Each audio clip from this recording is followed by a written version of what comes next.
Hello there. This is our session on Down the Rabbit Hole. And I am Lori Thompson, and this is Abby Ridge Creek, and we will be presenting our PBL unit.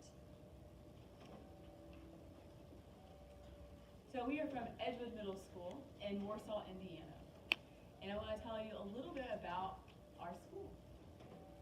We are the orthopedic capital of the world, and we were STEM certified in 2023 by the state of Indiana. So a little bit about our school. We are a 7th and 8th grade school. We have about 500 students. Our free and reduced lunch is about 25%, 52%. Our EL enrollment is 15%, and our special needs is about 23%. So we teach several STEM courses. We teach robotics, design and modeling, medical detectives, computer science, and app creators, and flight and space. So a little bit about myself. I've taught about 20 years. I've taught middle school and high school, both. I've taught all kinds of engineering courses throughout my career. I am also trained in PBL, to be a trainer in PBL by the next forward generation of training. I currently teach design and modeling, automation robotics, medical detectives, and computer science. Hi there, I'm Lori Thompson, and I've been teaching for over 31 years, and I have 5 years as a learning strategist.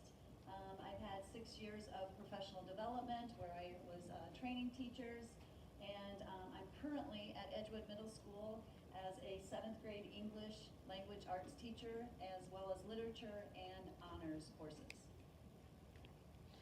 So we started out, I went to Abby, and we decided to, when we became a STEM school, and we wanted to partner up and create a project bringing literature and engineering together.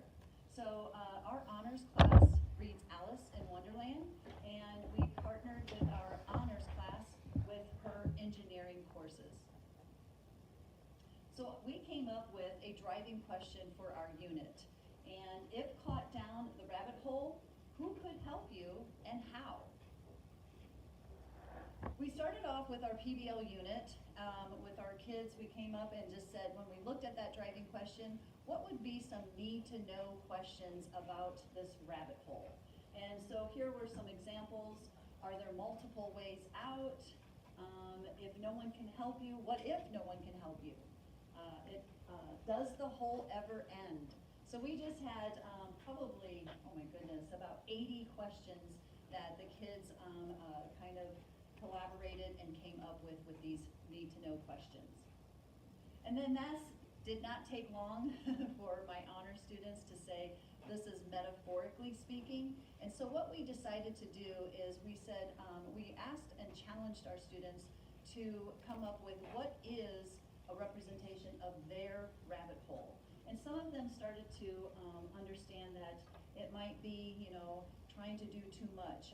As honor students, a lot of them are athletes, want to have perfect grades. So this really kind of went into, could your rabbit hole be too perfect? Could it be extracurricular activities? Could it be about, video gaming? Do you have an addiction that takes you away from what your normal day activities should be? And then what we did as we were reading Alice in Wonderland, the students realized we always went back to our driving question, and we were asking ourselves, how can we make connections to the text? So they were, as our students were reading, they were looking and honing in on Alice and what troubles her rabbit hole, what she literally fell down, and they were looking for text evidence about with their identified rabbit hole. So some examples, so suddenly that Alice had not a moment to think about stopping herself before she found herself falling down a very deep well. So this is from chapter 1. There are some more connections to text, and what we ended up doing is, as they were reading, they continued to find text evidence to represent their rabbit hole as well as connect to what was happening to Alice in the book. As we wanted to bring in outside, once our students developed or had their representation and identified their rabbit hole, we wanted to make this connection to wellness because it can be a behavioral health that takes you away and kind of spiraling out of control. So we had some our counselors come in. We also had Bowen Center, a representative, and students could ask, and we just kind of had that come in and speak with the class. So this is our third year, and our project has really morphed. It originally started where we had students find some inspirational quotes to help with that identified rabbit hole. They also, one year we did some poetry writing, and then this year we actually changed it into an essay, an explanatory essay, and that really helped them with what they were identifying in the book, as well as what they were looking for. And so the essay really was a powerful project this year. So we did have our essay contest, how we brought in outside to make the public a part of the PBL unit. We had our essay contest, we had people come in and judge. So our school, we got it narrowed down to the top 3, and then we actually had them vote and give the winning essay. And so here is a link to our this year's winning essay. And then we went into where the students would then design a character. This creature was going to be morphed. They took 3 different aspects from animals, and they created their own character that's going to help them out of the rabbit hole. So for example, they could maybe add wings to soar, a tiger's body for strength, and an owl's kind of head for that wisdom. And we used the design process when creating these characters. So here's our design process. There are multiple design processes out there, but we went ahead and here's our the thumbnails. Do you want to add a little bit of that? Yeah, so these are the thumbnails that they developed and figuring out what they wanted to draw. So again, those are small drawings. Then they went and did further research, and then they came up with a detailed drawing of what they thought they would like to do. Here is a student's example of what they thought they would like to do. So we just scanned it from one of our students, and they had the lion's head, the wings, and the zebra body. And with the design statement, they knew what their goal was for the project, so we knew that they knew. And again, they did the entire design process, and again, we always make sure that that happens before they get the product or be able to make their product. Here's another student example. As you can see, the peacock feathers, the antlers, and the rabbit type body there. So they're very creative. It's really cool to see what the students find and do, and it kind of helps us get to know them a little bit better as well. So here is some students actually making their backpack tag, and this is a finished product here with what he has, and we'll talk about how the process is in a moment as well. And here's again a student working on her backpack tag as well. So my students, we kind of partnered up, and so some of the kind of logistics is we made sure that our classes had the same class period. So my literature or my honors language arts classes would come down, and her students would help with the process of creating the backpack tag. So here's an example of what that would look like, and they actually are going to learn how to use the sand carving machine to put their creature onto their backpack tag. Okay, so this is a sand carver or a sand blaster, and this is our unit. And you're like, well, how do you get this? Well, I wrote a grant, and again, I didn't give up. And so this unit at this time, which was about 4 years ago, was between $8,000 and $10,000. But I would say for the money and for how long it will last, it is definitely worth it. And I'll tell you more about the process and where you would go and get a quote for this in a little bit.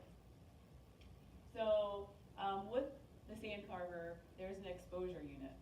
So we do a rapid mass process with developing our designs. So we first, I first print this on this type of material, which is like some type of drafting transparency. But in Mrs. Thompson's class, she has a template already prepared that's already black background. And Yeah, then, I use a Google Slides, yeah, so I create a Google Slides, and then as the students create their creature, they put it on there. Once we have a full, because these are kind of expensive, so we make sure that we have a full page that we can send when I share the Google Slides with Ms. Rich Creek. yep, so then it kind of goes from there.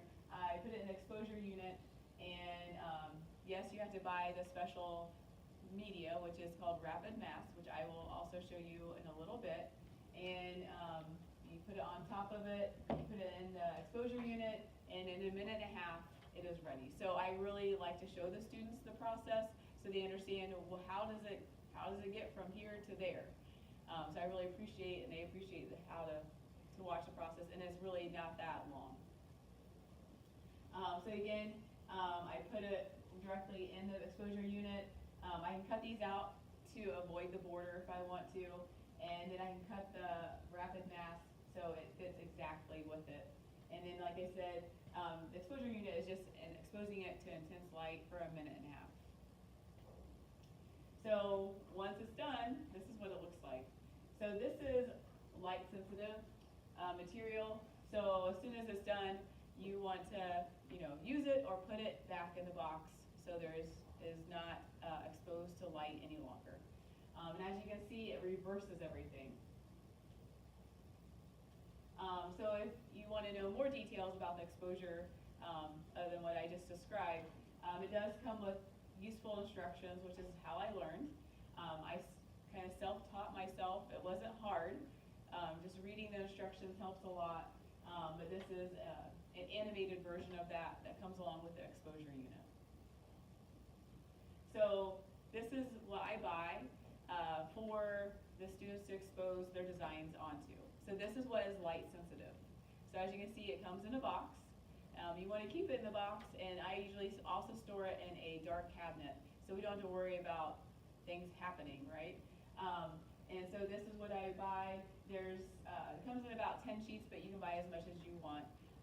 You can purchase this from JDS or Iconics. Either vendor has this material available for you.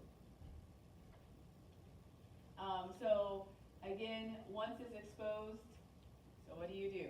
So there are 3 layers. There's a bottom layer, a top layer, and then the middle layer. So you have to take off the bottom layer. You have to be pretty careful because it is very thin. So this is what we did right here, is we took off that bottom layer, and then you place it on your material, but in this case is a backpack tag. So you have pretty much one chance of putting it on because it's sticky. And if you take it back up, sometimes it's never the same. So I just told the students you need to line it up when you put it on there and be very steady and take your time. So once it's on there, you have to get the bubbles out with a squeegee or your fingers if you're really careful, but I like the squeegee. So you work your way out from the middle to the outside, and you want no bubbles. Now you may get a few on the edges, and that's fine, we can take those off. But anything near your design, you definitely do not want bubbles near. And then after you have the bubbles out, then you're ready to peel off the top layer. The top layer is kind of what protects it from your squeegee, from the scratches. So again, this is the last step before we actually sand carve. So you take the top layer off. The top layer is a little bit thicker, so it's not as hard to get off as the bottom one was. So once the top layer comes off, I tape the edges. You can't over tape as long as you don't tape near your design because it's all good. And then we get the gloves on and ready to sand carve. So you might be wondering, gloves on?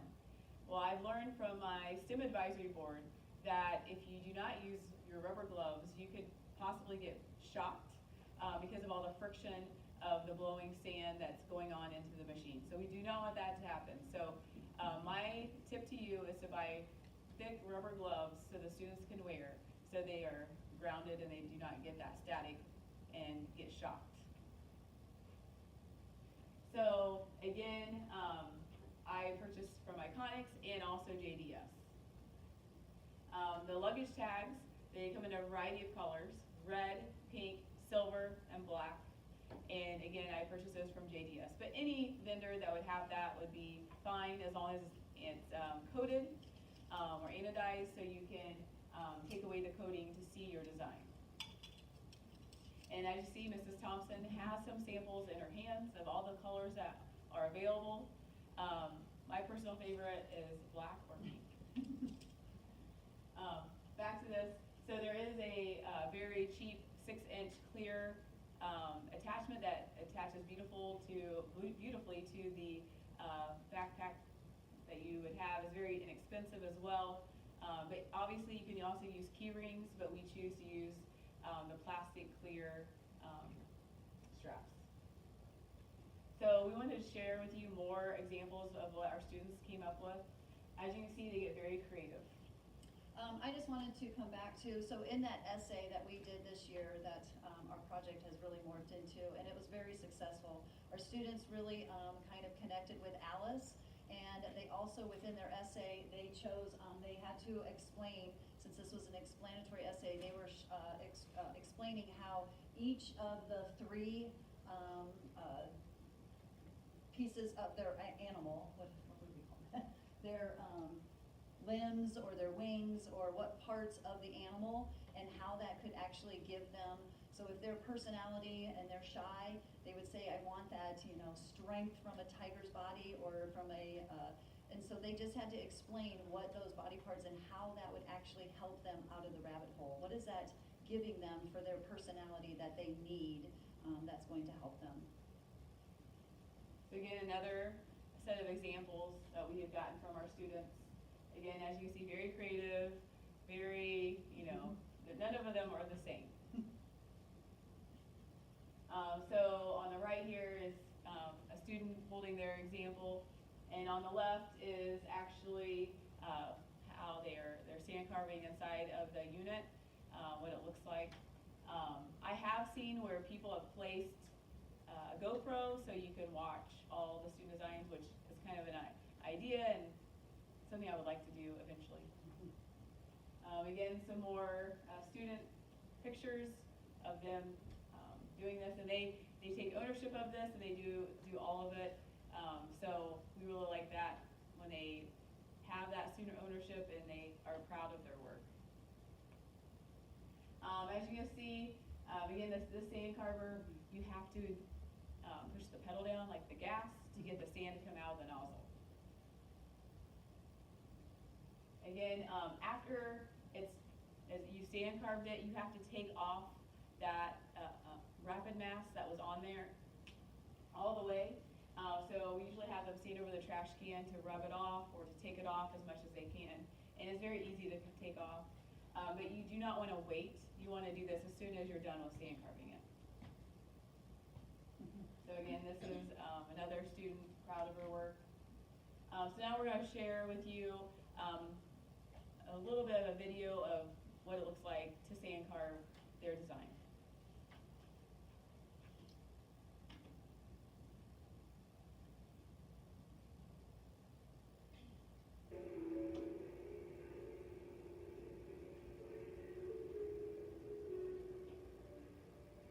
So there's her pushing on the pedal,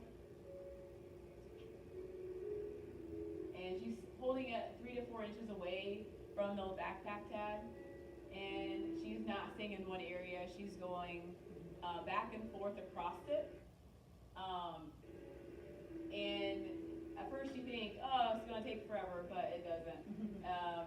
But her design has smaller or thinner lines, so it does take a little bit longer because it's very fine. But you'll see You want it to go white, so you know that it went through the coating that was on the backpack tag. And again, you'll start seeing it more and more as she goes along. And yeah, she's going left to right, right to left to make sure she equally distributes the sand to display her design. Yes, that's what, when they're designing, the thicker the line, the better. And it is something that you have to reiterate to the students because they still want to do the fine lines. But it's okay, it'll still work. It's just not as vibrant.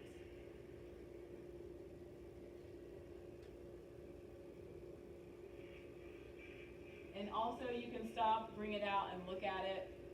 You don't necessarily have to keep it inside the cabinet. I always feel like when you have it in front, you can actually see it a little better.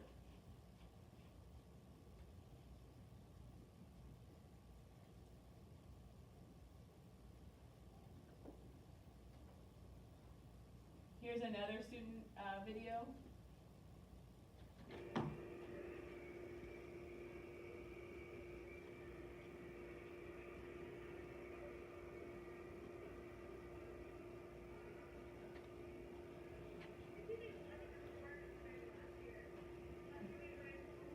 And it's kind of comical because they're talking about last year's project with someone that had done it last year.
So as you can see, we continuously revise this unit.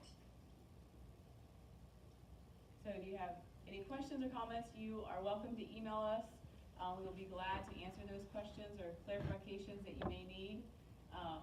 We do think it's an excellent project and the students all love it.